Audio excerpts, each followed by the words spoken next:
નમસ્કાર નમસ્કાર નમસ્કાર ધોરણ વિદ્યાર્થી મિત્રો ધોરણ 9 ખો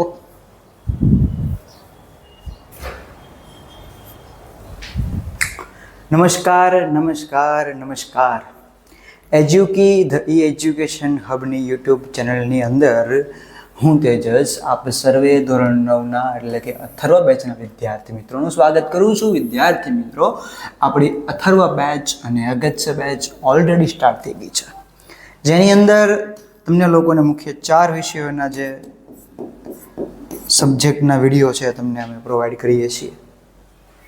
બરાબર. વધુમાં ડેઇલી વિડીયો અપલોડ તમને થતા જોયેલા હશો અથવા જોઈ રહ્યા છો હાલમાં, પણ વિષય પ્રમાણે અનુભવી શિક્ષકો દ્વારા સમજૂતી આપવામાં આવે છે. ટોપિક પ્રમાણે અપલોડેડ અલગ અલગ વિડીયો તમે જોઈ રહ્યા છો. પીડીએફ તમને આપવામાં આવે છે, લાઈવ વિડીયો દ્વારા સમજૂતી આપવામાં આવે છે, અને બીજું ઘણું બધું. ખાસ કે પ્રશ્નપત્ર સોલ્વ કરવા આપણા માટે ખૂબ જ અગત્યના છે, જેની ચર્ચાઓ આપણે કરેલી છે અથવા કરવાના છીએ. બરાબર છે. ટોપિકની ચર્ચાઓ જે તે સમયે આપણે જે તે વસ્તુ કરતા હોઈએ છીએ. ઉપરાંત તમને બધા વિષયોનું પ્લેલિસ્ટ જે છે એ તમને નીચે લિંકમાં આપેલું છે, જેની અંદર તમને બધા જ વિષયોનું તમને સરસ મજાનું નોલેજ એ પ્લેલિસ્ટની અંદર તમામ વિડીયો સાથે તમને મળતું રહેશે. તો આજે આપણે મેથેમેટિક્સનો ચેપ્ટર 2 ધોરણ 9ની અંદર 13મો પાર્ટ જોવા જઈ રહ્યા છીએ, જેની અંદર આપણે અત્યાર સુધી 12મા ભાગ સુધી એટલે કે 12 વિડીયોની અંદર આપણે 2.4ની ચર્ચાઓ કરેલી છે. ઉપરાંત બીજ આખા ચેપ્ટરની પણ ચર્ચાઓ કરેલી છે. તો આ ચેપ્ટરની અંદર આજે 11મો પ્રશ્ન સ્વાધ્યાય 2.4નો ભણવા જઈ રહ્યા છીએ. આ પ્રશ્ન 11 છે એ શું છે તમે જુઓ. 27x નો ઘન વત્તા y નો ઘન વત્તા z નો ઘન -9xyz. તો આનો જવાબ શું આવે? આપણે નિત્યસમ 10 ભણ્યા છીએ. હા, નિત્યસમ. તો નિત્યસમ ન જોયા હોય તો એનો વિડીયો પણ નીચે આપેલો છે પ્લેલિસ્ટની અંદર. એકવાર જરૂર ને જરૂર જોઈ આવજો, એ વગર તમને કશી ખબર પડવાની નથી. આપણા લિસ્ટમાં જે 10મું નિત્યસમ હતું એ કંઈક આવું હતું: પ્રથમ પદનો ઘન વત્તા બીજા પદનો ઘન વત્તા ત્રીજા પદનો ઘન -3 ગુણ્યા પહેલું બીજું અને ત્રીજા પદનો ગુણાકાર. તો આનો જવાબ આવો આવતો: x વત્તા y વત્તા z, બીજા કાઉન્સમાં આવતું x વર્ગ વત્તા y વર્ગ વત્તા z વર્ગ -xy -yz zx. કંઈક આવું નિત્યસમ 10 હતું. તો તમે આ જે રકમ જોઈ રહ્યા છો ને, બસ એવો જ કંઈક આપણો દાખલો જુઓ. અહીંયા છે જુઓ. તો અહીંયા ખાલી 27 છે અને અહીંયા ખાલી 9 છે. તો આ દાખલો આવો બની શકે બનાવવો હોય તો જોઈએ આપણે કેમ સોલ્વ કરવાનો છે. આની જેમ જ તે જો અગાઉના વિડીયો જોયા છે તો ખબર પડી જાય કે ફટાફટ આ કઈ રીતે સાહેબ સોલ્વ કરે છે. બરાબર છે. ન જોયા હોય તો નીચે લિંક આપેલી છે પ્લેલિસ્ટની. બરાબર છે. તો અહીંયા આપણે અવયવ પાડવાનો છે. કોના? તો કે ભાઈ 27x ઘન વત્તા y ઘન વત્તા z ઘન -9xyz. તો આ 27x નો ઘન છે હું લખી શકું 3x આખાનો ઘન થાય ને, વત્તા લખી શકું કાઉન્સમાં y નો ઘન, વત્તા લખી શકાય કાઉન્સમાં z નો ઘન. આને લખી શકાય 3 ગુણ્યા પ્રથમ પદ એટલે કે x ગુણ્યા બીજું પદ એટલે y અને ત્રીજું પદ એટલે z. તમે ચેક કરો તો 9xyz સેટ થઈ ગયું છે. આવી ગયો આપણો જવાબ, આવી ગયો પાક્કું. મતલબ કે નિત્યસમ 10 જેવો પ્રશ્ન બની ગયો. પ્રથમ પદનો ઘન વત્તા બીજા પદનો ઘન વત્તા ત્રીજા પદનો ઘન -3 ગુણ્યા પ્રથમ પદ ગુણ્યા બીજું પદ ગુણ્યા ત્રીજું પદ. તો આનો જવાબ આવે કે ત્રણેય પદોનો સરવાળો એટલે કે 3x + y + z ગુણ્યા બીજા કાઉન્સમાં પ્રથમ પદનો વર્ગ એટલે કે 3x નો વર્ગ થાય 9x વર્ગ વત્તા બીજા પદનો વર્ગ. આવું ના કરવું હોય તો શાંતિથી એક સ્ટેપ વધારીએ આપણે કે પ્રથમ પદનો વર્ગ વત્તા બીજા પદનો વર્ગ વત્તા ત્રીજા પદનો વર્ગ માઇનસ પહેલું પદ ગુણ્યા બીજું પદ માઇનસ બીજું પદ ગુણ્યા પહેલું પદ માઇનસ ત્રીજું પદ ગુણ્યા પહેલું પદ. રેડી?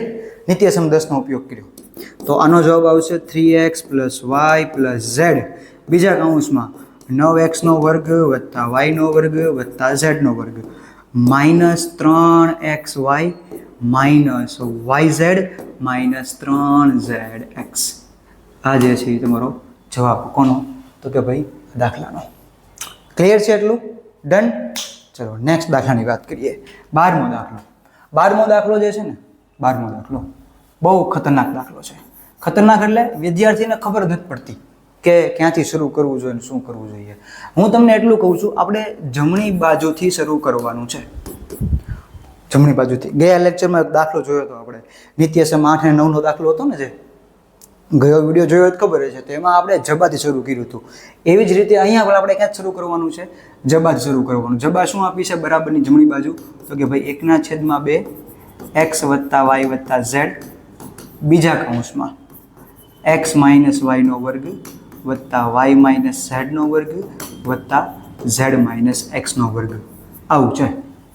તો અહીંયા આગળ મને અત્યારે તો કાંઈ દેખાતું નથી, પણ મને એટલી ખબર પડે છે કે જે મોટો કૌંસ છે ને એની અંદર 3 જગ્યાએ નિત્યસમ 2 આપેલું છે. પ્રથમ પદ માઇનસ બીજા પદ આખાનો વર્ગ. તો એ નિત્યસમ 2 પ્રમાણે હું 3 પદોને છૂટા પાડી દઈશ, પછી જે થાય એ જોયું જાય. બરાબર. તો અહીંયા આગળ પ્રથમ પદ માઇનસ બીજા પદનો વર્ગ, તો પ્રથમ પદનો વર્ગ -2 ગુણ્યા પહેલું બીજું પદ વત્તા બીજા પદનો વર્ગ. સિમિલરલી આ પ્લસ આમ નામ y માઇનસ z આખાનો વર્ગ છે, તો પ્રથમ પદનો વર્ગ -2 ગુણ્યા પહેલું બીજું પદ એટલે કે 2yz વત્તા બીજા પદનો વર્ગ થાય. આવું આ જે પ્લસ છે એમ નામ z માઇનસ એક્સ, એટલે અહીંયા પણ એક પદ માઇનસ બીજું પદ છે, તો પ્રથમ પદનો વર્ગ -2 ગુણ્યા પહેલું બીજું પદ વત્તા બીજા પદનો વર્ગ. આવું નિત્યસમ 2. મતલબ આ જે 3 કૌંસમાં નિત્યસમ 2 દેખાતા હતા એ મેં છૂટા પાડી દીધા. નિત્યસમ 2 પ્રમાણે વિસ્તરણ મેં કર્યું. બરાબર. તો 1/2 વત્તા x વત્તા y વત્તા z ફરીવાર આમ નામ. હવે તમે જુઓ અહીંયા છે x વર્ગ આ અને આ x વર્ગ વત્તા x વર્ગ વત્તા x વર્ગ એટલે કેટલા? 2x વર્ગ ભેગા થયા, એટલે હું લખી નાખું છું અહીંયા 2x વર્ગ. આ y વર્ગ વત્તા y વર્ગ કેટલો આવ્યો? 2y વર્ગ. અને z વર્ગ વત્તા z વર્ગ કેટલો આવ્યો? 2z વર્ગ. હવે આની જેવું સજાતીય પદ એકબીજાના છે નહીં, એટલે 3 પદ છે ને કે -2xy -2zx y આ લખીને -2yz -2zx આ બધા હમણાં આ x વર્ગ વત્તા x વર્ગ 2x વર્ગ કર્યા, y વર્ગ વત્તા y વર્ગ 2y વર્ગ કર્યા અને z વર્ગ વત્તા z વર્ગ 2z વર્ગ કર્યા. -2xy આમ નામ, -2yz આમ નામ અને -2zx આમ નામ. એની કોઈ પ્રકારની મેં સળી કરી નથી. હવે એક વસ્તુ મને ચોખ્ખું દેખાય. શું દેખાય? જો અહીંયા ગુણાકાર છે ને 1/2 ગુણ્યા x વત્તા y વત્તા z ગુણ્યા આ બધા કૌંસમાંથી હું બગડો કોમન કાઢી લઉં છું. બધું એટલે એક જ કૌંસ છે, એટલે કે બધા પદમાંથી હું 2 કોમન કાઢ્યા. 2 કોમન કાઢ્યા એટલે અહીં શું વિધ્યું? x વર્ગ. અહીંયા શું વિધ્યું? y વર્ગ. અહીંયા શું વિધ્યું? z વર્ગ. અહીંયા શું થાય?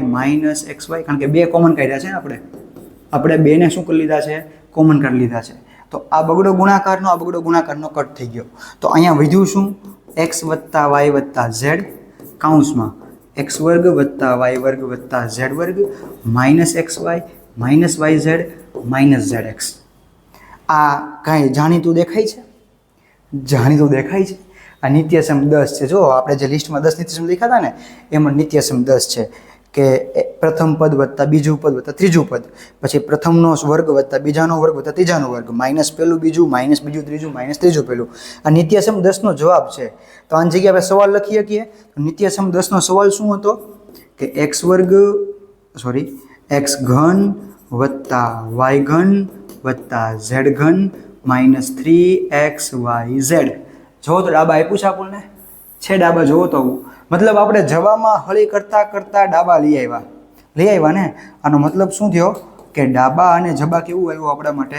સરખું આવ્યું. મતલબ કે આપણે જે ચકાસવાનું હતું એ શું થઈ ગયું? ચકાસાઈ ગયું. જબાની અંદર એટલે કે જમણી બાજુ જે આપ્યું હતું એમાં આપણે હળી કરતા છેક ખબર પડી ગઈ કે આટલે આ નિત્યસમ 10 છે, તો સવાલ લખી નાખો તો એ મારું ડાબા બને છે. મતલબ આ બંને કેવા છે? સરખા છે એવું ખબર પડે. એટલે આપણે ઈચ્છા બી કહું હતું કે આ અને આ કેવા છે? સરખા છે. આ તો આમાં પ્રોસેસ કરતા આપણે આ લઈ આવ્યા. મતલબ કે આપણે જે સાબિત કર્યું છે એ સાચું કર્યું છે. ક્લિયર છે? એટલું ડન. આગળ વાત કરીએ 12મો પ્રશ્ન. ઓકે, 12મો પ્રશ્ન થઈ ગયો. 13મો પ્રશ્ન વાત કરીએ. શું કહે છે 13મો પ્રશ્ન? કે સાબિત કરો કે જો x વત્તા y વત્તા z બરાબર 0 હોય તો x વત્તા y x ઘન વત્તા y ઘન વત્તા z ઘન બરાબર 3xyz થાય. આવું થાય 100% થાય. શું કામ થાય? જો ચેક કરો. મને નિત્યસમ 10 ખબર. શું ખબર છે? કે ભાઈ x ઘન વત્તા y ઘન વત્તા z ઘન -3xyz હોય તો આનો જવાબ શું આવે? આનો જવાબ ચેક કરો તો મિત્રો. આનો જવાબ શું આવશે? જગ્યા કરી નાખો એટલે તમને દેખાય વ્યવસ્થિત. ચાલો, શું આવશે આનો જવાબ?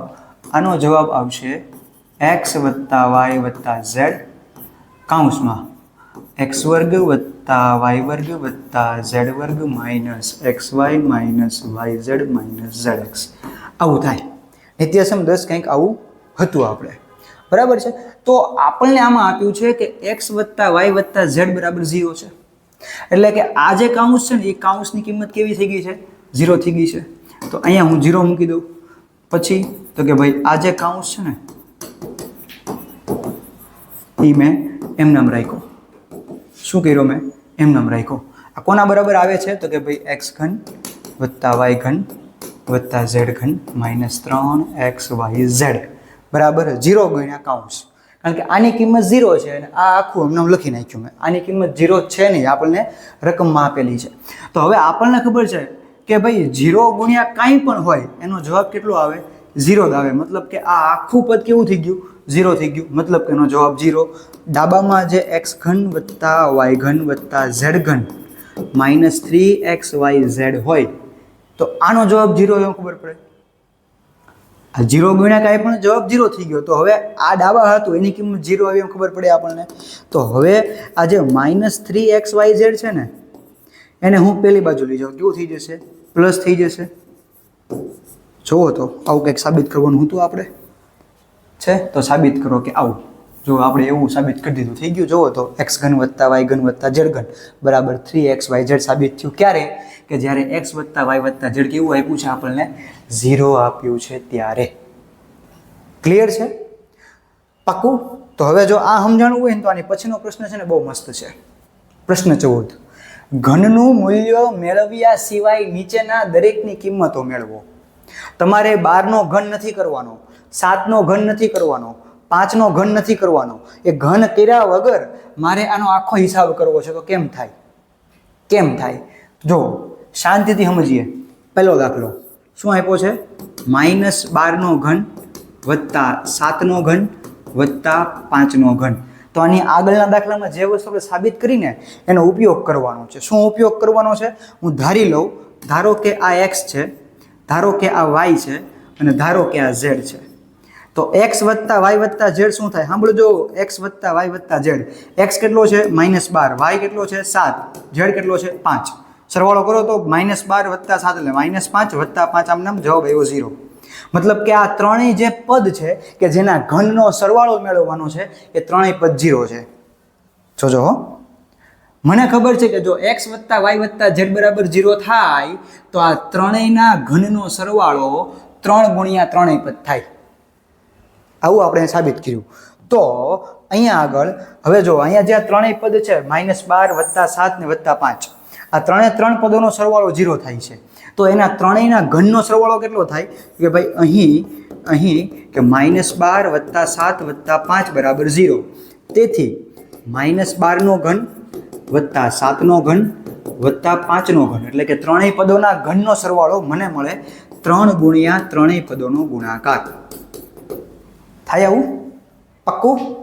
ખબર પડી એટલે મેં શું કર્યું? આવું કોને શીખવાડ્યું? તમે નહીં, મને આ દાખલાએ શીખવાડ્યું. હું કે જો 3 પદોનો સરવાળો 0 હોય ને તો એ ત્રણેય પદોના ઘનનો સરવાળો, જો ઘનનો સરવાળો 3 ગુણ્યા ત્રણેય પદ થાય. એવું આપણે 13મા પ્રશ્નમાં જોયું. તો પછી એ 13મા પ્રશ્નનો ઉપયોગ કરીને આપણે 14મો પ્રશ્ન મેળવીએ છીએ. તો હવે જે પદોનો સરવાળો 0 છે એના ઘનનો સરવાળો 3 ગુણ્યા ત્રણેય પદો થાય. તો જો આમાં મેં ક્યાંય 12નો ઘન નથી કર્યો, 7નો ઘન નથી કર્યો, 5નો ઘન નથી કર્યો, ઓટોમેટિક જ થાય છે બધું. તો મને ખબર છે 12 પંચા 60 અને 7 તેરી 21, 21 ગુણ્યા -60 આવું થાય. ગુણાકાર છે, તમે ગમે એમ કરી શકો, આપણે જેમ ઇઝી પડે એમ કરીએ છીએ. તો હવે 21 ગુણ્યા 6 અને મીંડું મૂકી દઈશું. 21 ગુણ્યા 6 કરીએ આપણે, ચાલો.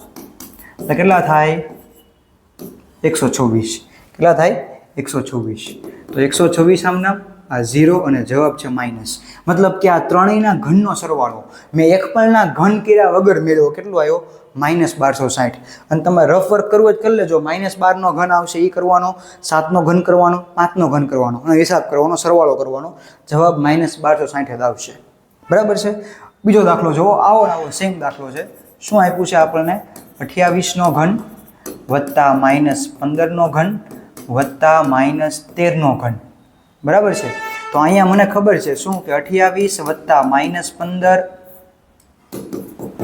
વત્તા -13 આનો જવાબ શું આવે જુઓ તો 28 પ્લસ માઇનસ -15 પ્લસ માઇનસ -13 28 -15 -13 આનો જવાબ આવશે 0 મતલબ કે જો 3 પદોનો સરવાળો 0 છે તો ત્રણેયના ઘનનો સરવાળો 3 ગુણ્યા 3 નો ગુણાકાર થાય એટલે કે 3 ગુણ્યા 28 ગુણ્યા -15 ગુણ્યા -13 બરાબર છે આ બધાનો આપણે કરવાનો છે ગુણાકાર તો 15 તેરી 45 જો પહેલાં તો આ ગુણાકારમાં બે પદ માઇનસ છે એટલે આપણો જવાબ હવે પ્લસ આવશે માઇનસ આવવાનો નથી 15 તેરી 45 હાલો એટલે 45 ને સાચવી રાખ્યા આપણે એને ગુણ્યા 28 ગુણ્યા 13 કરવાના છે 28 ગુણ્યા 13 એટલે 0 28 8 તેરી 24 બે બધી 3 દુ 6 ને 2 8 એટલે 4 16 3 કેટલો આવ્યો 364 હવે આ 364 ગુણ્યા 45 કરવાના છે એને ગુણ્યા 45 કરીએ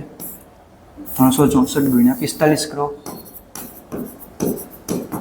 તો 0 ચોકે ચોકે 16 6 ચોક 24 ને 25 4 તેરી 12 ને 2 14 5 ચોક 20 વધી 2 6 પંચા 30 ને 2 32 વધી 3 5 તેરી 15 ને 3 18 એટલે 0 6 ને 2 8 8 ને 5 13 4 ને 2 6 કેટલો આવ્યો 16380 મતલબ આ ત્રણેયના ઘનનો સરવાળો કેટલો આવ્યો 16380 આવ્યો બરાબર છે ક્લિયર છે ડન પાક્કું તો આટલું રાખીએ આજે આપણે જે હવે પ્રશ્નો બાકી છે ઉપરાંત આ ચેપ્ટરના ઘણા બધા ઉદાહરણો બાકી છે એ બધું આપણે હવે ધીમે ધીમે આવતા 2 લેક્ચરમાં કરશું અને આ ચેપ્ટરને પૂરું કરશું બરાબર છે તો ત્યાં સુધી એક કામ કરવાનું કહું છું એ છે તમારે આ વોટ્સએપમાં જોઈન થવાનું છે ક્યાં આપી છે લિંક નીચે આપી છે હવે શું કામ જોઈન થવાનું તો કે ભાઈ જોઈન થવાનો એક હેતુ એવો છે કે જેવો વિડીયો અપલોડ થાય ને એટલે અમે તમને સીધું ગ્રુપમાં મૂકી દઈશું તાત્કાલિક જ અમે મૂકીએ છીએ એટલે તમને શું ઇઝી મિનિટે એ જ મિનિટે તમને એ વિડીયો મળી જાય ને તમે તમારું ભણવાનું જે કાર્ય છે એ આગળ રાખી શકો અને વધુમાં આ લેક્ચરની જે પીડીએફ છે એ પીડીએફની લિંક પણ નીચે આપેલી છે જ્યાંથી તમને આખું બોર્ડ વર્કની જે પીડીએફ છે તમને મળી રહેશે બરાબર છે તો આટલું રાખીએ છીએ ફરી મળીશું આવતા લેક્ચરમાં ત્યાં સુધી જય હિન્દ જય ભારત ધન્યવાદ